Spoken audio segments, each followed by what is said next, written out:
Hi, and welcome to the show. Today is Monday, September 27th, 2021, and our calling number is 563-999-3581, and press 1, and that puts you in the queue to talk to us. We'd love to hear your comments and questions because that makes this your show. Dr. Tim's not with us today, so he asked me to play the interview that he did with Mira Rubin. Start here, click on that link. It will take you to a page where you can download and read Chapter 24 of Dr. Michael Ryce's book. His book is titled, Why Is This Happening to Me Again? And that chapter of that book contains a narrative description of the primary. Do this, we do that. And I lock that in, and I don't open it to questioning about, well, there's another... All of that's true.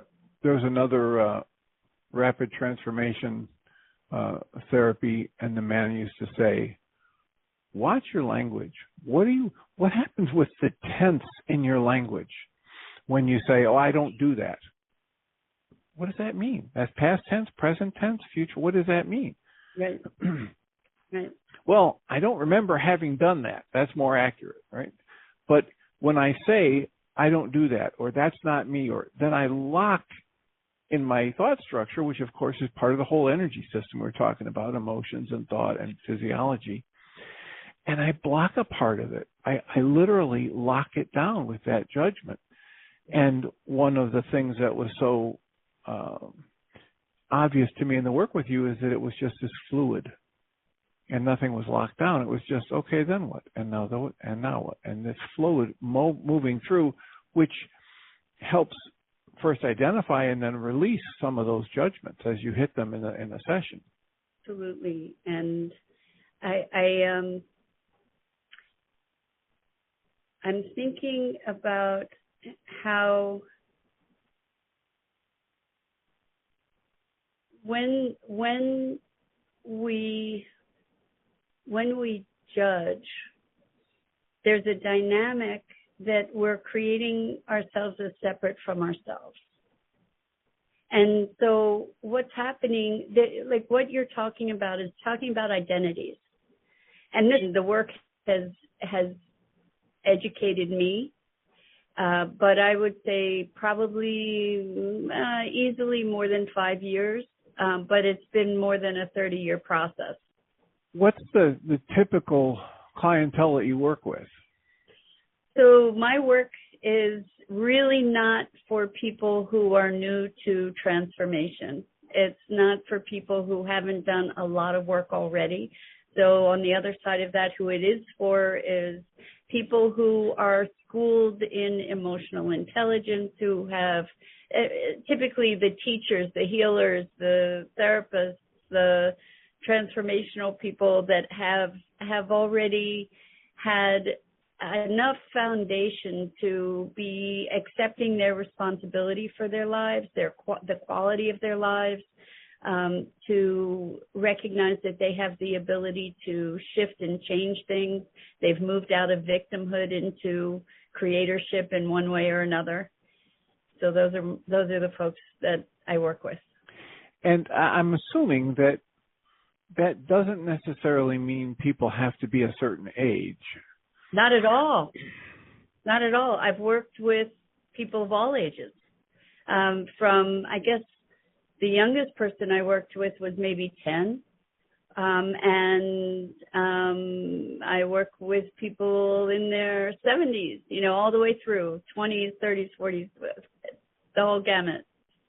So how do you introduce the type of work you do or the process you do when you're talking to someone? So it's such a great question, because the work that I do is indescribable, really, in terms of the results. I mean, I explain it as an evolution of NLP, which is neuro-linguistic programming, and hypnosis, and I speak of it kind of as shamanic work, because it engages people on an other than conscious level, so it's sort of dream time kind of stuff too. But because the language is so inadequate to describe the experience that people have of radical transformation, the way that I introduce people to the work is by giving a session. And so the reason for that is I've worked with people that in the beginning of a session were filled with self-hatred that they'd had throughout their lives, and at the end of a session that self-hatred is gone. And I could tell you that, and I could tell you I've worked with people that felt suicidal and not had acted on it, but were thinking of dying a lot and having that shift. But it doesn't, as radical as that might be for the person who experiences it, my recounting of it doesn't carry the impact that experience has when it is a personal experience. Does that make sense? Yeah, exactly. And the thing about it is that my experience of your work, because we did a session a couple of days ago, was that it's just a process. It's not really a technique. I don't know the distinction. What's the distinction? Well, it's like, I don't have to follow a format or a formula. I don't have to have a device that I learn to operate. I don't, and this kind of leads into my next question for you, which is, how do you conceptualize, how do you think about what that transformational process is? What drives that? How do people get the results they get when they do the work with you? I think, anything we don't have an adequate explanation for looks like magic, right? So I think the way that I conceptualize it, and it may or may not be true, is that the reason the process works so powerfully is because it is largely driven by my clients' other than conscious intelligence. And I believe, and it may or may not be true, but I believe that our other than conscious intelligence, and I say that rather than unconscious, because unconscious means, has its own implications, has all the answers that we need. And one of the things that is very prevalent or foundational to this work, so it's not a technique, but there are certain guideposts to the way that I do the work. And one of the things is non-judgment. So the way that the work is done allows us to be present to what's going on for us without judging. And I think that one of the greatest impediments to transformation in therapeutic context is a lot of self-judgment, a lot of self-analysis, a lot of cogitation that creates a resistance to just allowing what's there. So that's the foundational principle of the work, is to be present to what's there, allowing what's there, whatever it is. And then also there's a somatic component. So there's a what does it feel like in your body? What's the emotion attendant to it? What's the visual or the conceptual piece, and bouncing back and forth between these different elements and noticing what shifts just by allowing ourselves to be present to the experience.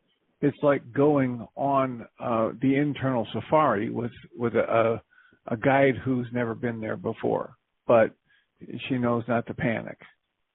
Thank you for that. Well, speaking of knowing not to panic, I can say that I have been in sessions with, you never know where the session's going to go. And I've been in sessions with people that have had extremely intense emotional experiences on the way. And I think that one thing that I spoke earlier of the pain that I had experienced, emotional pain in my life, I think that has served me to allow me to be present with somebody in that moment of fear or panic or profound grief or whatever, and to allow that is just a moment and it is in a process of moving through. There have been one or two times that I got a little nervous about whether we were going to get to the other side of it or not, I have to say.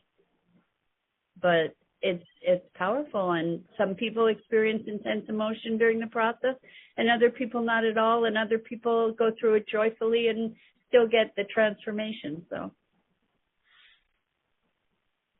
that's one of the things about when I'm working with people, and people say, well, how do you work with trauma? What's the best way to work with depression, or the best way to work with, name a label? Right. And my usual comeback is, the best way is to remember you're not working with that, you're working with a person.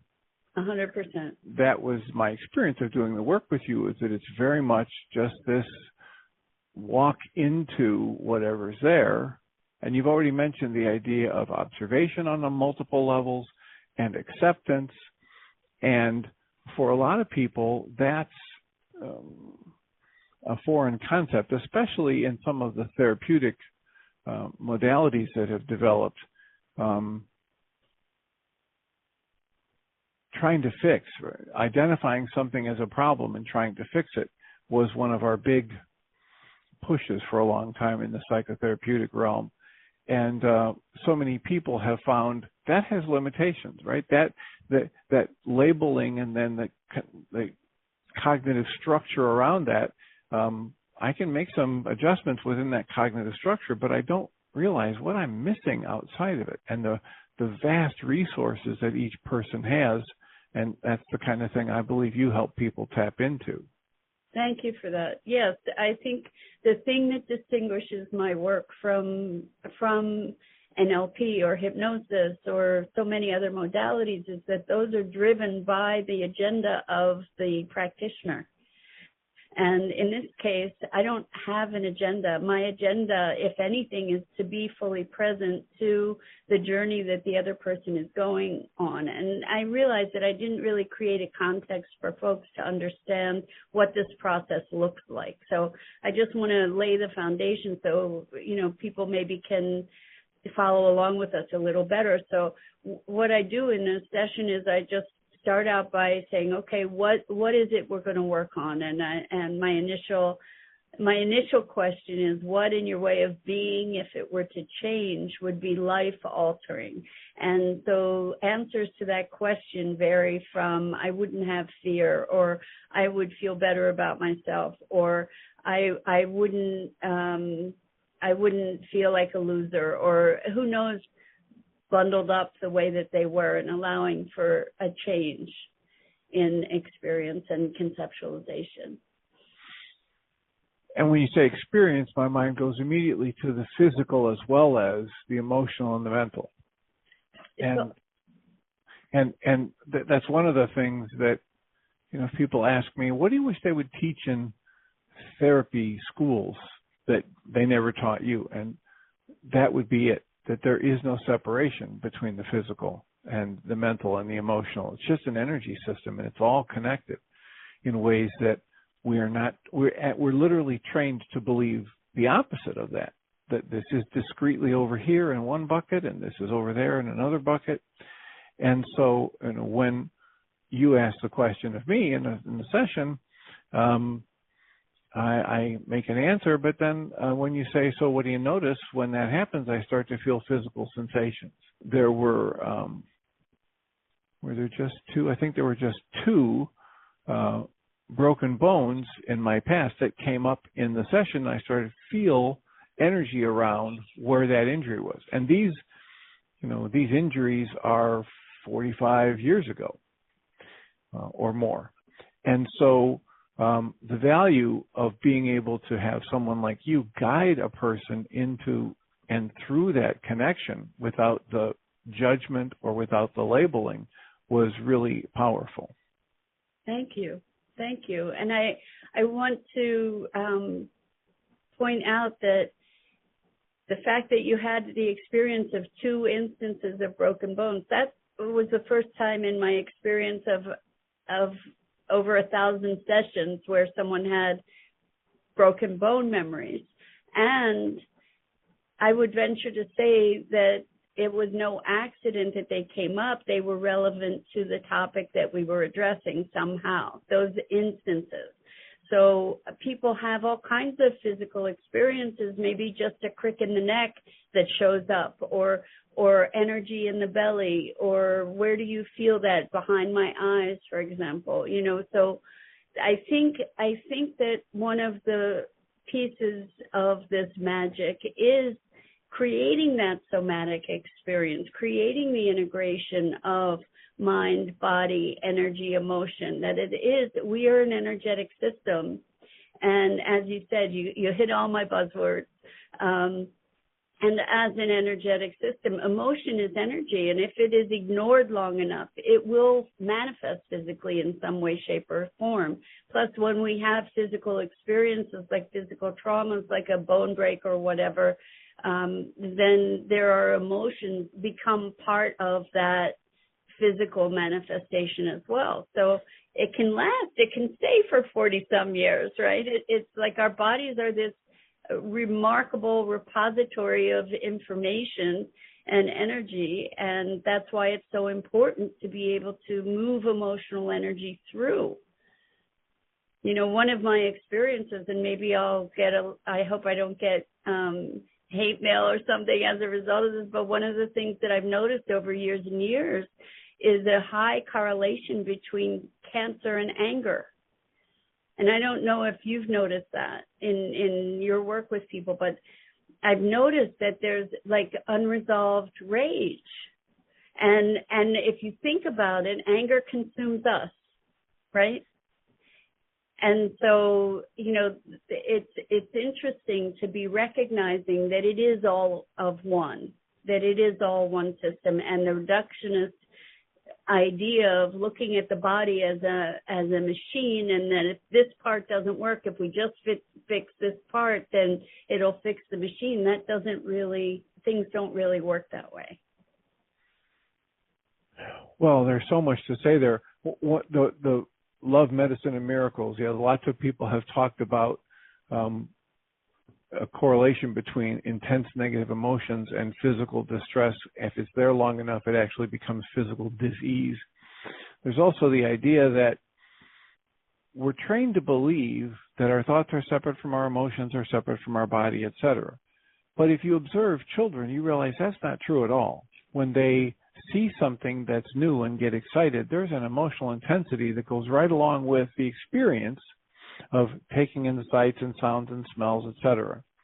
So it makes really good sense to me that anytime I have an injury, whether it's, a sprained ankle or a broken jaw or whatever, in that moment, I am this energy system that has thoughts and emotions and the spiritual energy and the physical energy, and it's all being affected in that moment.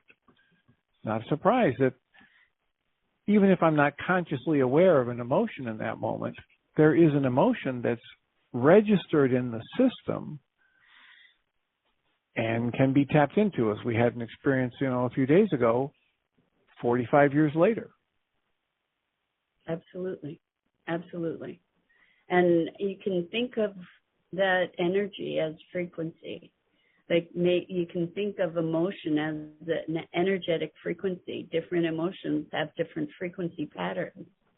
I mean, it doesn't matter if you think of it that way or not, but I find it helpful, frankly, because what I see is that we, in our upbringing, we are in an environment that we're given all kinds of messaging. The way I see it is that we're tuned to a certain radio frequency, and we believe that frequency is the reality. And I guess what this work does is kind of put the tuning dials back in your own hands in a way, and it releases that one station kind of radio into being able to have more range. Well, and for me, there's also the benefit of practicing awareness at a different level. And, most of the time, I think it was Paramahansa Yogananda who said, there is no such thing as the unconscious. Consciousness is what you've lived through. There's part of it that you're willing to look at and part of it that you're not. And the part you're not willing to look at, we call the unconscious. Well, as I work with someone like you, and I'm, comfortable, confident, trusting. And I'm trusting that, this is going to be safe. Then when these things bubble up, because I've just been asked to notice them, rather than shying away or saying, or having the automatic shut off of that's part of my consciousness I don't want to look at, there's more willingness to see what's there.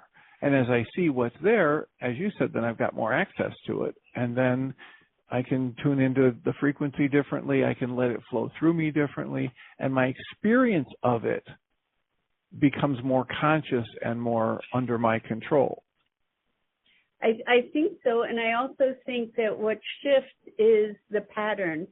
So what I've noticed in this work, and it's super powerful to be aware of it, is that when we presence ourselves to a sensation, that sensation moves. Whether it's an emotion or a physical sensation, when we can be fully present to it, it's energetic. And when we can allow it without judgment, just being present to it, it dissipates. And I've seen that happen with myself, with pain, and with clients, with physical pain, with emotional pain. Like I think in our culture we are taught and conditioned to ignore our emotions, to deny our emotions, to deny physical pain, to tough it through, to push past it, judge them. To judge, to all of these things that create resistance to the movement of that energy. And when you say that, it reminds me of Michael Singer, and he was talking about energy. And energy is always in motion. So when we try to stop energy, we label it or we deny it. All we're doing is holding it in place. It's still got to move, so it moves in a circle and it spins. And then other people say, well, then that's when it gets trapped or locked or stuck. And what you're talking about is if I bring my awareness and presence to it without the judgment, without the trying to push it away, it can flow. Yes. And then I don't know where it's going to go or what it's going to do, but it's not going to just keep spinning. Exactly. So that's what I mean by allowing and presence. Because in pure presence, I don't believe there's judgment at all. So even in the context of a session, for instance, we might find ourselves observing ourselves and then judging ourselves, and that arising in the course of a session is say, oh, okay, so you're recognizing judgment. Where do you feel that in your body? What does that feel like? And then what's happening is it's peeling off these layers of what I call overlays. Overlays on our foundational self, our soul purpose, or what our fundamental being that are conditioned over the course of our lives, whether through deliberate indoctrination or through experience.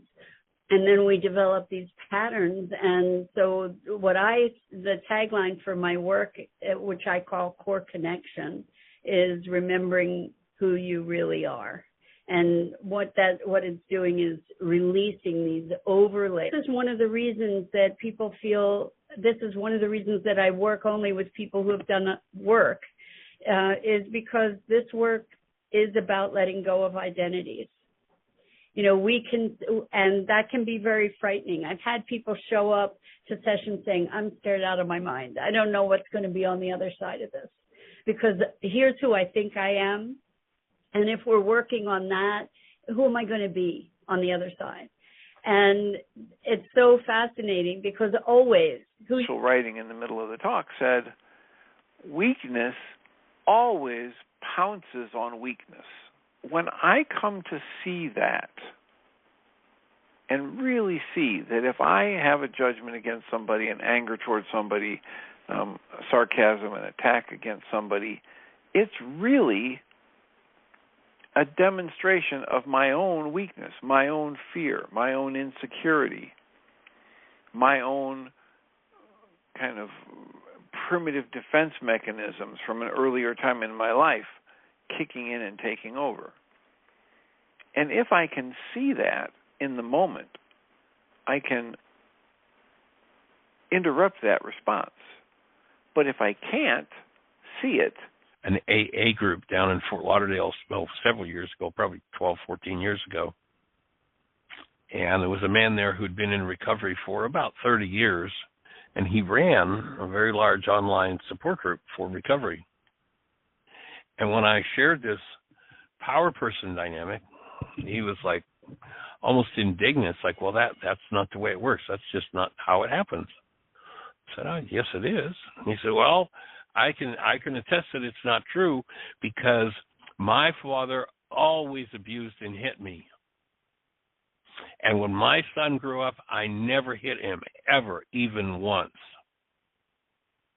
I said, okay, I got it. So I want to acknowledge you for having enough self-control to keep from hitting your son. But how much time do you still spend trying or refraining from holding back the urge to hit somebody?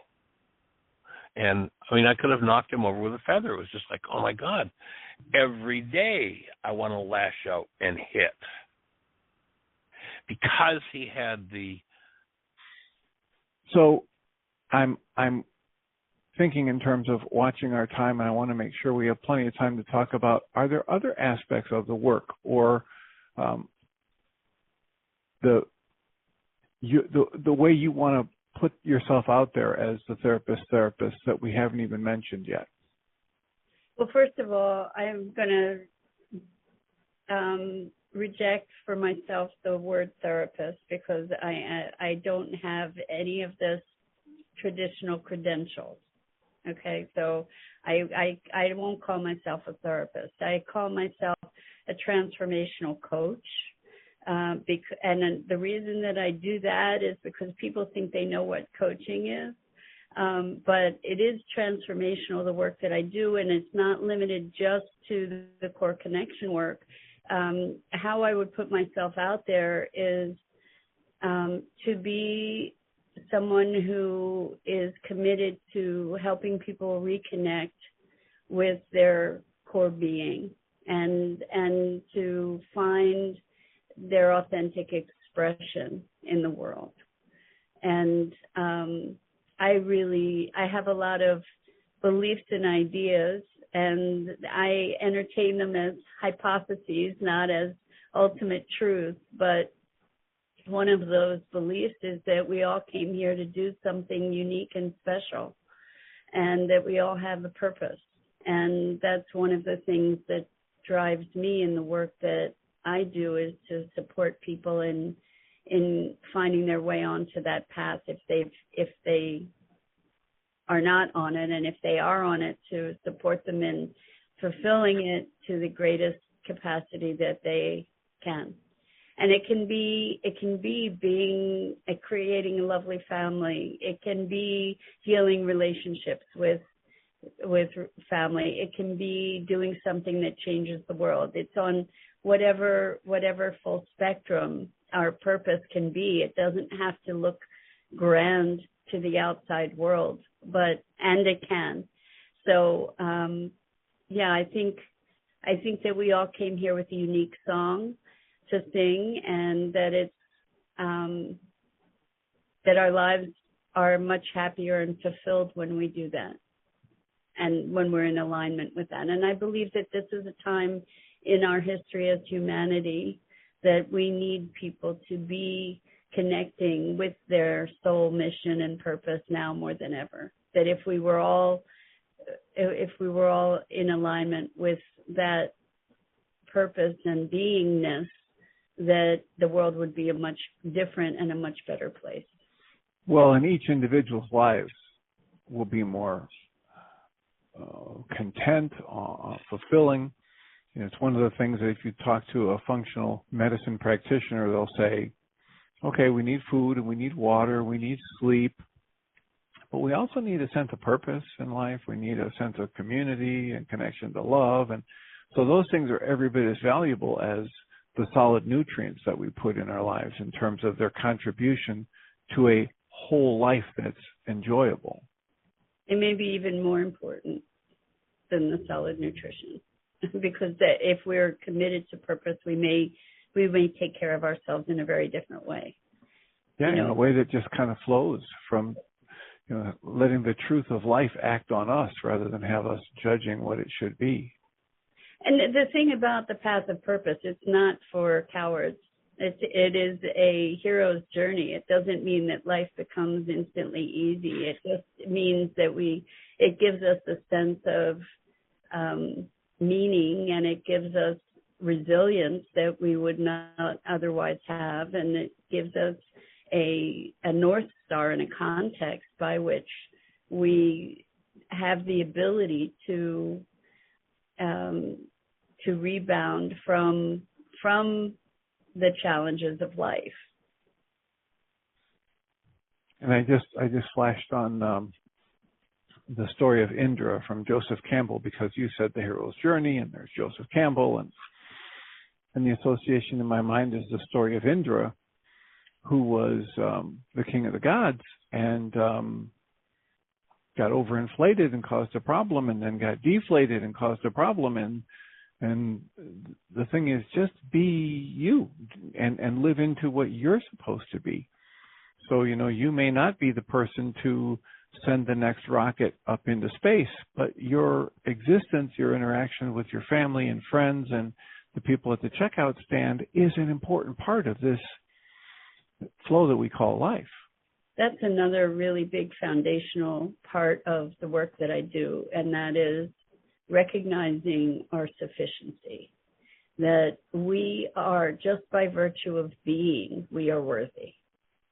That we don't, our society is so focused and we're so deeply indoctrinated to our worth being tied to what we do or what we own, or our achievements, who we know, how much money we have, how many things we have, that is something that we have been taught to associate better. More is not better. More is just more.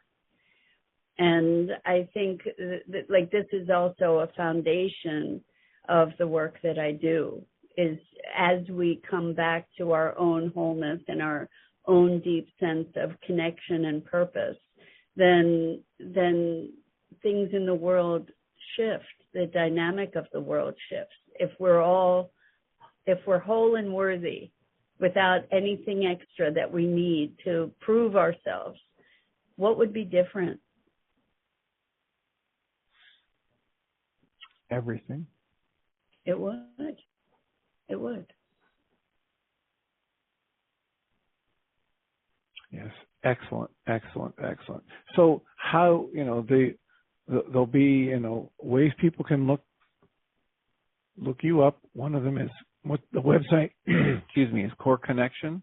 YourCoreConnection.com.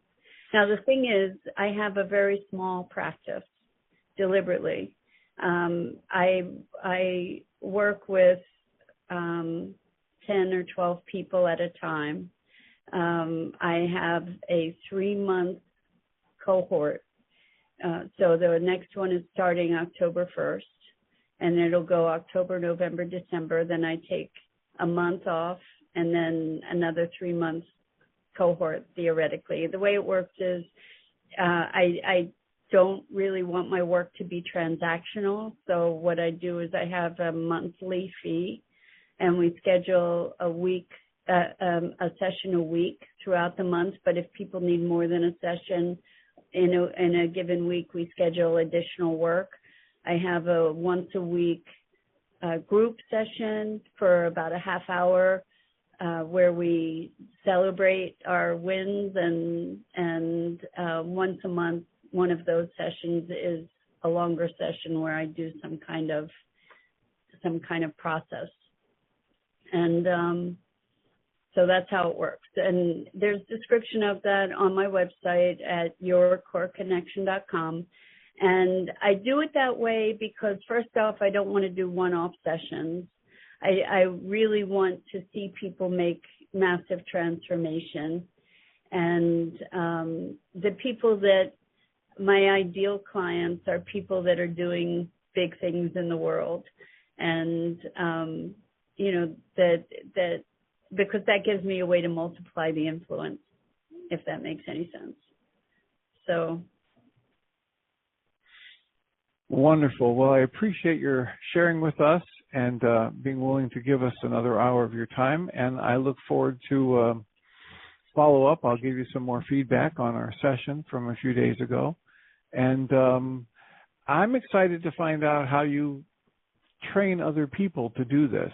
You talked about that multiplier factor. And so I'm framing a goal for you. You don't have to accept it, but I'm framing a goal for you to find a way to train other people to do this powerful work. So I am really grateful to you for bringing that up, because this is really profoundly powerful work. It's the most powerful work I have found that to be reliably impactful.